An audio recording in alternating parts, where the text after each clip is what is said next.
Death Mage Chapter 145, This Monster. In the world where he had originally come from, Ravivifard, the evil god of release, was the weakest kind of god, of equal rank to Fidurg, the dragon god of 5 sins and Zazagante, the evil god of the dark forest, no, even slightly below them. That was because there was no worth in what he ruled. Ravivifard ruled over instincts and desires, the display of power that surpassed one's limits by releasing themselves from their reasoning. But in Ravivifard's world, those with the ability to reason were in the minority. Many were loyal to their instincts and desires even without being released, not needing Ravivifard's power. And those with reasoning and wisdom were often physically weak and weak in their abilities, so even if they were released, they couldn't gain great power. In fact, they were all races that had developed intelligence because they were weak. Thus, they took no notice of Ravivifard. Ravivifard was not content with being a weak god in a realm so small that he could see all of it from a single spot, worshipped only by the members of his own race. That was still true even when he became a part of the Demon King's army and fought the gods and champions of Lambda. The evil gods, including the Demon King, had created monsters as their new servants in this world, but they hadn't been able to create them without limit. The monsters' strength and numbers that could be created were influenced by the strength of the god that created them. Ravivifard was only able to create several hundred monsters that were weaker than those created by the other evil gods. And Ravivifard wasn't flexible like Fidurg, who had ordered the lizard men to create tools for themselves. The monsters he created were quickly defeated and had their numbers reduced by the champions and their allies. But even so, he didn't even consider the offer of the champion Zakhart. Zakhart's words had the idea of coexistence behind them, and Ravivifard perceived this to be in conflict with his own values. Ravivifard fought in the Demon King's army as a weak god, and because he was weak, he was never given any important roles. Thus, when Belwood and his companions defeated the Demon King, Ravivifard was able to survive even as the Demon King's body and soul were taken apart. Fortunately for Ravivifard, he managed to acquire one of the Demon King's fragments, his scent glands. That was when circumstances changed for this god. Many evil gods had been sealed away or forced into slumber after losing their powers, so many monsters had lost their masters. Ravivifard succeeded in turning these monsters into his servants. Ravivifard ruled over instincts and desires. Thus, he was able to turn beast-type and plant-type monsters, which didn't have a single shred of intelligence, into his believers. Other evil gods would value a monster believer to be worth less than a tenth of an ordinary believer, but Ravivifard valued them as believers. With 100 huge boars, 1,000 poison frogs, and 10,000 horned rabbits, to Ravivifard, it was equivalent to being worshipped by an entire religious nation. There were monsters like orcs and kobolds as well, who possessed some intelligence, but because the evil gods that had originally been their masters were no longer around, it was simple for Ravivifard to turn them into his believers. Of course, if he made any conspicuous moves, the heroic god Belwood, who was still active after the battle between Alda and Vita, would have moved to exterminate him. Fortunately, however, Ravivifard was searching for monsters to become his believers on the demon continent, the entirety of which had become a devil's nest. Because not a single human that Belwood was supposed to protect existed on the demon continent, he wouldn't notice Ravivifard no matter how many monster believers he gathered. And after 100,000 years, Ravivifard succeeded in gathering power that his previous self from when he was in the Demon King's army could not be compared to. Though the majority of the gods hadn't managed to regain their former powers, Ravivifard was one of the few exceptions. On top of that, he stole the Demon King's luminescent organs from another evil god who was once in the Demon King's army, so his power only continued to rise. And then things had changed once more 100 years ago when a great god, who had been devoting all of his efforts to recovering from his wounds after the battle between Vita and Alda, the fallen war god Xantark, who had fused with an evil god, had made a sudden move. In order to regain his power, Xantark issued a great command to his subordinates, setting them on a large-scale monster hunt on the demon continent. Ravivifard had gathered plenty of fighting forces as well, so he had planned to take Xantark's realm from him, but he was attacked first. The evil gods who had become Ravivifard's subordinates were killed by Xantark and the heroic god Farmon Gold, who had returned to his side, and the monsters that were his believers were turned into experience points one after another. And now, it had been more than half a century since Ravivifard became content with his inferiority. He had decided that turning things around was impossible, and fleeing was best. Sacrificing the power that he had gathered, his subordinates and the monsters that were his believers in the process. The place he had chosen to begin his recovery was the inside of the Bon Gaia continent, where Farmon Gold could not enter, the sacred land of Vita's races where the goddess Vita slumbered. He gained monsters from outside the Boundary Mountain range as his believers, made them infiltrate inside, spent years increasing the number of monster believers he had little by little, then chose Bugitas, who had a deep complex due to his older brother, as his priest. It was merely a time period of just over 10 years, but for Ravivifard, who was also loyal to his own instincts and desires, it was more than long enough to be existing in obscurity. And once the opportunity was ripe, he gathered others with suitable minds to grant them his divine protection, such as Gargia, Guido, and Jerazerg, gained supremacy over the southern region of the continent, and now, the time had come to fulfill his ambition of ruling Lambda as the greatest, most powerful god. He had lost some pawns unexpectedly, due to a monster who could tame the undead and skillfully wield not one, but multiple fragments of the Demon King despite not being an evil god.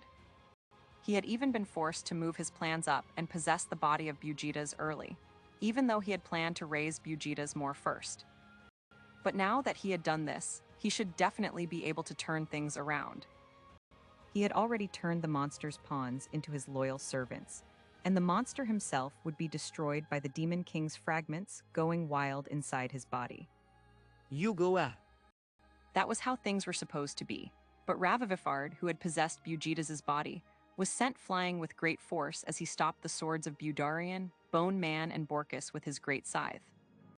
Gaha. His back was struck by the countless horns of the Demon King, mounted on a wall of the Demon King's blood that had been placed behind him without him knowing it. What is happening? Why are the monsters disobeying me? Thinking that there was some kind of mistake, Ravivifard sprang to his feet with a movement that wouldn't be expected from his enormous body and issued orders once more. The one you are to kill is that monster Vandalyu, not me. I am Ravivifard, the evil god of release who has returned you monsters to your original form. But there were none present here who would listen to Ravivifard's words. Shut up, you fool, Buell, consecutive screw thrusts. Budarian roared. You. Ravivifard's scythe was unable to stop all of Budarian's spinning, high-speed consecutive thrusts. They gouged out large chunks of flesh from his arm, his side, and his cheek. But now that Bugitas' body was possessed by a god, such damage was repaired in the blink of an eye. Because Budarian's magic sword was made from the Demon King's horns, the wounds took longer than usual to heal completely. But this level of damage wasn't enough to be called significant. But the problem with this was the mental damage inflicted. Impossible, why are monsters disobeying me? Monsters that are supposed to be my loyal tools. Ravivifard shouted. Magic blade attack, instant flash, lifeline sever. Budarian released advanced martial skills, one after another. Each of them sent Ravivifard's blood and pieces of flesh flying into the air, and he was further wounded by the wall created from the Demon King's fragments, and Budarian's body began letting out scream-like noises as well. Stop, darling, you'll die. Princess Cornelia screamed. Perhaps hearing her, Budarian fell back as if staggering. But Ravivifard didn't even have room to breathe. An assault from Borkus and Bone Man, even fiercer than Budarian's, awaited him. I'll butcher you, consecutive flying dragon cut, dragon slayer. I shall offer my lord your ribs, your loins, your here at. Borkus unleashed a Sword King technique martial skill that released slashing attacks, and a moment later, he raised his sword and charged in. Bone Man had disassembled his entire body, having attached a blade to each limb and each of his ribs, using the long-distance control skill to unleash separate swordsmanship martial skills. You bastard, how many weapons made from the Demon King's fragments do you have? Ravavifard shouted. Ravavifard could have almost instantly healed wounds caused by upper-class magic items, but the damage caused by weapons made from fragments that had once been a part of the demon King Gujarani's body was building up. On top of that, Borkus and Bone Man's weapons were magic items enchanted with the death attribute spell Negate Healing. The level of Ravavifard's status effect resistance skill was high, so his regeneration wasn't stopped entirely, but its speed was reduced. And you said you'll butcher me, offer my meat. I am an evil god. Ravavifard was enraged not by the damage being inflicted upon him, but the arrogant way that Borkus and Bone Man were treating him like food. He swung his great scythe forcefully, shattering Bone Man's bones and severing Borkus's sword. But the price of this was that the great scythe shattered to pieces as well. HMPH, I need no weapon against enemies like you who do not know their place. Ravavifard threw aside the scythe's handle without hesitation, attacking Borkus and Bone Man with his own enormous body as his weapon. As he was a god who ruled over primitive instincts, he was more proficient at close-quarters combat, relying on physical strength than using advanced martial skills. No, it was more accurate to say that he wasn't capable of anything other than this kind of combat to begin with. You lowly monsters, don't disobey me. Ravavifard roared. Goa. Unable to hold back Ravavifard's tackle with his broken sword, this time it was Borkus's turn to be sent flying, crashing into Bone Man along the way. The two of them collided with a gelatinous wall of the Demon King's blood that appeared behind them, sinking into it. As Ravavifard tried to perform another tackle to finish them off, black flames and ice rained down from the sky above him.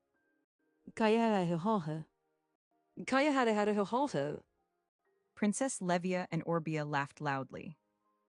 They and the other ghosts had confirmed that there were no other allies in the vicinity, and now they had begun attacking from range. Gyu, what is this quantity of mana that is unthinkable for the attacks of small fry? Ravavifard possessed the body of the rank 11 Bujitas. His physical abilities were beyond those of a pure-breed vampire. He should have been unharmed by the attacks of rank 6 and 7 ghosts. But the vast amount of mana in the attacks released by Princess Levia, Orbia and the other ghosts caused more damage to accumulate in Ravavifard's body. Don't get carried away. As Ravavifard rolled across the ground, he picked up a broken horn of the Demon King and tried to throw it at the ghosts. But the moment he picked it up, the Demon King's horn changed shape, forming countless spikes that stabbed his hand. Gyu. New ovals. GAA. As Ravavifard stopped moving, surprised at this unexpected pain, Kimberly and Pete released their lightning attacks at him. We shall continue this fight. All right. Zadyrus and Bastia joined the attack as well. As they were members of a race created by Vita rather than pure monsters, perhaps they had decided it best to utilize Ravavifard's influence rather than suppress it. With a glaring bloodthirst shining in their eyes, they released their spells. Blades of light and wind cut into Ravavifard's body. The wounds recovered immediately after they appeared, but the healing gradually started becoming outpaced by the damage. Nuwug, don't get carried away. Roared the enraged Ravavifard, releasing a shockwave. The shockwave scattered the spells and caused Princess Levia to waver like the flame of a candle in the wind, while Zadyrus groaned and bent low towards the ground. As I thought, we cannot cast spells effectively. Things won't go as well for us as they did for Pete and the princess. Zadyrus muttered. Pete and Princess Levia released their lightning and flames not through magic, but through their bodies' abilities.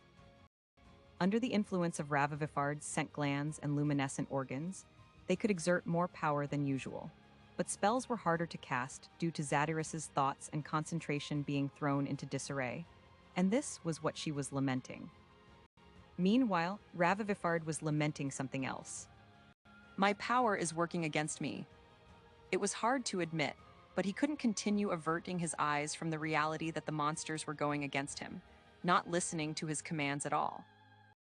Ravivifard had not yet become fully accustomed to Bugitas's body, as he had only just possessed it moments ago, so he could not move it as he desired. He suspected that this might be one of the reasons for the monsters defying him, but he stopped this train of thought, knowing that he had no time to investigate the cause. Demon King's fragments, cease activation, cease. Ravivifard attempted to cease the effects of the Demon Kings, scent glands and luminescent organs that had driven Budarian, Borkus, and the others mad. With this, you underlings of that monster will no longer receive my power. We refuse, release us, said the Demon King's fragments, which were supposed to have only their primitive instincts remaining, clearly refusing to obey Ravivifard's command. What? Ravivifard froze in shock. Monster this, monster that, said the voice of Eleonora. As if taking advantage of the fact that Ravivifard had stopped moving, Eleonora emerged from the wall of the Demon King's blood and cut deep into Ravivifard's back. Gah. Ravivifard screamed in agony and anger, trying to strike Eleonora with the back of his fist, but before he could, she disappeared back into the wall of the Demon King's blood. But in the next moment, Eleonora's upper half reappeared from a pool of blood at Ravivifard's feet. can you stop mocking Vandalusama? She said, swinging her sword, cutting into Ravivifard's shin. And as Ravivifard tried to stomp on her in retaliation, she disappeared once more into the blood. No, how are you able to enter and exit blood? I have never heard of such an ability, even in vampires. Could it be that this is the Demon King's blood that has broken off and returned to liquid form, the same ability that the monster used to store Ghoul? The horns of Pete, who had appeared from the side, sunk deep into the astounded Ravivifard's side. Fragments of the Demon King's blood and carapace were scattered all around Ravivifard. Eleonora and Pete were moving in and out of them using Vandalu's group binding technique skill, conducting a series of hit-and-run attacks. If we do not defeat him quickly, everyone's bodies will not last. Thus, I shall join the battle. Gizania declared. I shall step forth. I prefer that too. YOLO. Gizania and Muse hadn't been able to participate in the battle directly until now due to their lack of strength. But now they joined Bastia and Vigero in jumping into the puddles of blood one by one. Surrounded by enemies not only in 360 degrees around him but from above and below as well, Ravivifard screamed as enormous swords, sickles, and an axe cut deep into him, all over his body. As he tried to counterattack, he was entangled by the threads of Princess Cornelia, who was participating in the battle secretly, and the limbs of Eisen. The moment he needed to cut himself free of them caused him to miss his chance to attack. And then Budarian and Borkus, who had recovered from their injuries by drinking blood potion away from the battle, attacked him once more. And the recovered Princess Levia, Orbia, and Kimberly sent a storm of fire, ice and lightning raining down on Ravivifard as well. Due to the power leaking from the Demon King's scent glands and luminescent organs, everyone had been strengthened, surpassing their bodily limits. Each time they swung their weapons, their bones creaked and their muscle fibers were torn with loud noises. Soothing light. You cannot rampage to your heart's content. Yua, darling's arm has been torn again, healing wind. If I knew this was going to happen, I would have studied magic more diligently. The three of them were supporting the others as well as they could with healing magic. Even Prince Zorgo, who was still a very young high goblin, was contributing to the battle by distributing blood potion to those who had fallen back, unable to be healed in time. Trying to do something about the situation, Ravivifard was blowing away the puddles of blood at his feet with shockwaves and trying to get away from the wall made of the Demon King's blood. But each time he did, he was blocked by the blood slime Kuhul, who was spraying the Demon King's blood stored inside him all over the area. You don't swarm me, you small fry ye. Ravivifard bellowed. As he was exposed to an overwhelming number of attacks the likes of which he had never experienced before, he felt tormented by a maddening sense of irritation, anger, and humiliation. Normally, nobody would possess more power than Ravivifard, not even the rank 11 Borkus and Budarian. There was such a difference in strength that if Ravivifard were to fight any of them one-on-one, they might put up a good fight, but they would never defeat him. But due to his enemy's physical abilities and fighting instincts that had been pushed past their limits by Ravivifard himself, their weapons made from the Demon King's fragments, their unnaturally vast quantity of mana, and the hit-and-run tactics of refusing to face him head-on, he had been cornered into a situation where he couldn't land a single blow back. Up until now, Ravivifard had always started battles with large numbers of monsters under his command. He had never imagined that he would be the one to experience a large quantity of violence like this. Back when they were a part of the Demon King's army, the evil gods had always created large numbers of monsters to use as frontline soldiers, inflicting violence upon their enemies. Ravivifard hadn't changed his combat strategy since then. He had no experience in fighting against multiple enemies on his own.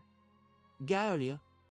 Unable to concentrate, Ravivifard was distracted by new attacks and unable to focus on a single target.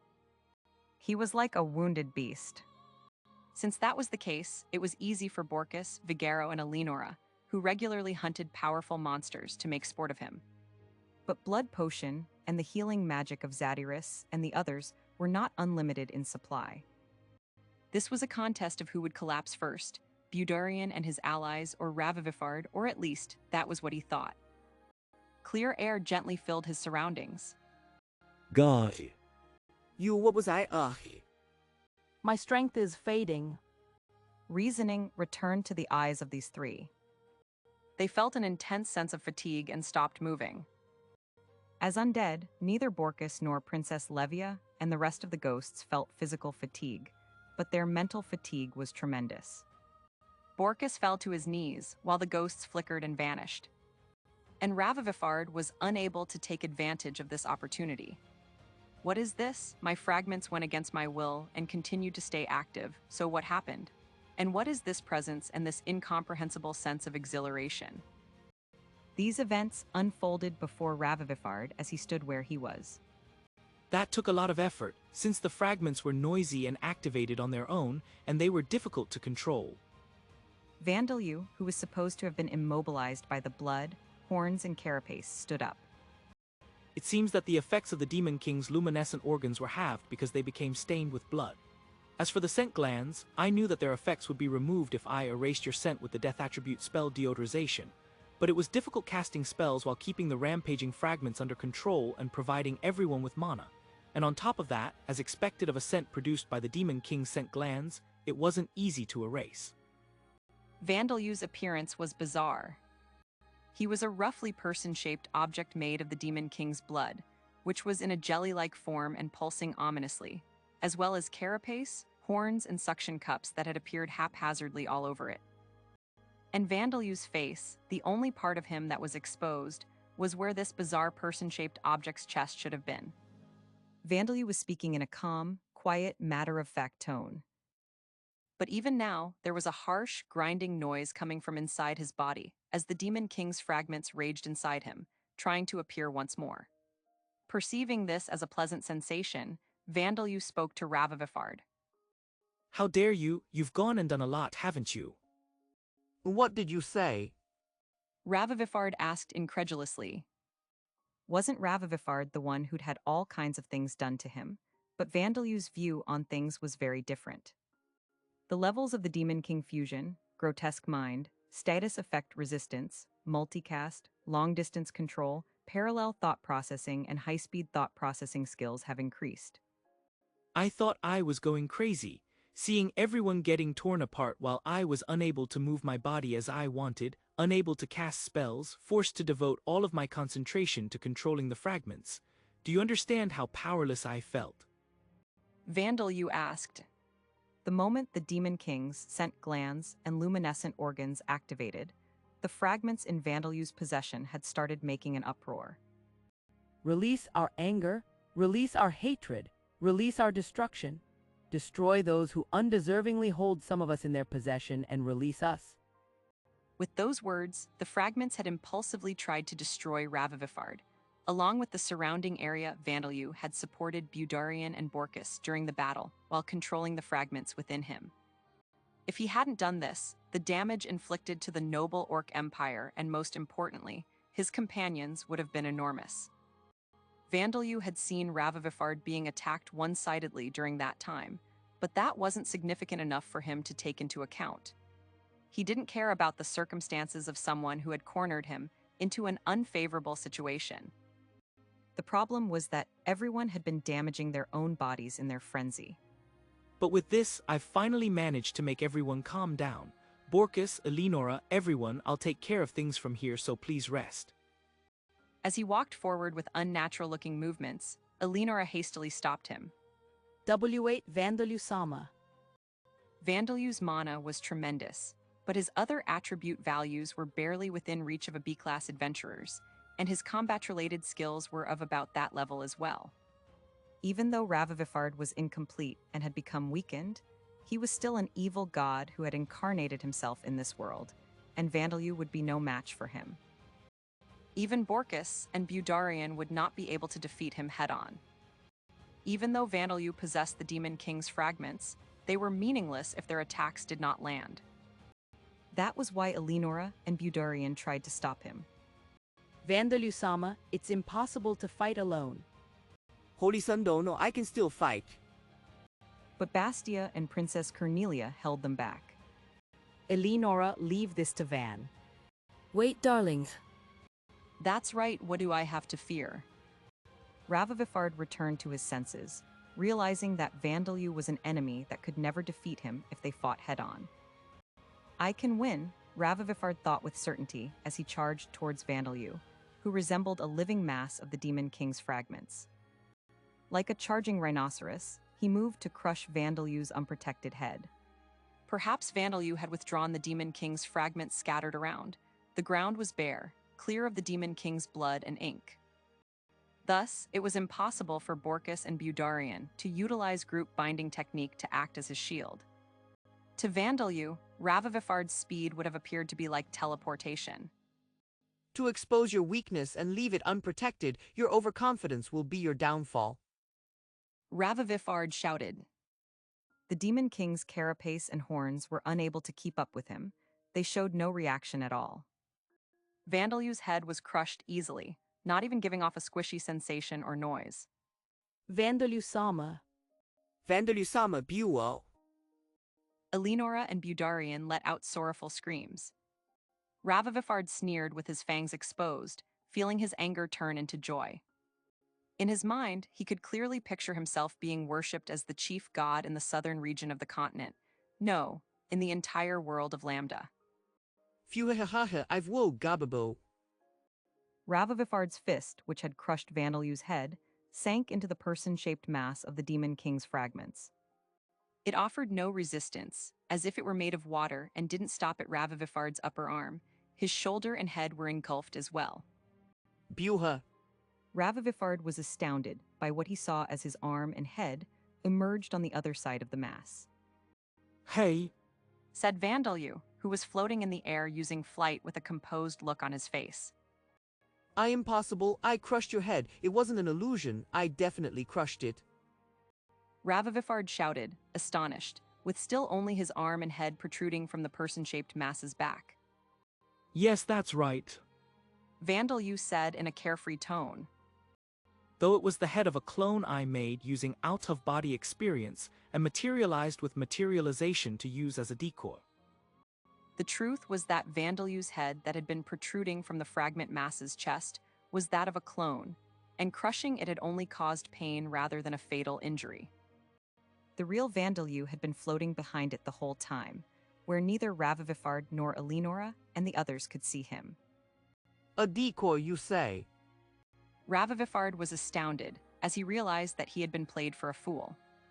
He immediately became enraged and tried to extend his arm towards Vandalyu in anger, but realized that he couldn't do that and felt astounded once more. My arm, my body won't move. Just a few seconds ago, the person-shaped mass of the Demon King's fragments had provided no resistance, as if it were made of liquid, but it had rapidly increased in viscosity and stopped the movements of Ravivifard, even though he possessed physical strength equivalent to an elder dragon's. Not only that, but the Demon King's horns extended towards the inside of the mass, impaling Ravivifard, who was trapped inside. Guaya. Ravivifard let out a scream that shook the very air as blood poured from his mouth, his entire body impaled by the Demon King's horns that possessed the effects of the God Slayer, soul break, and hostility skills. Bastia, you knew, didn't you?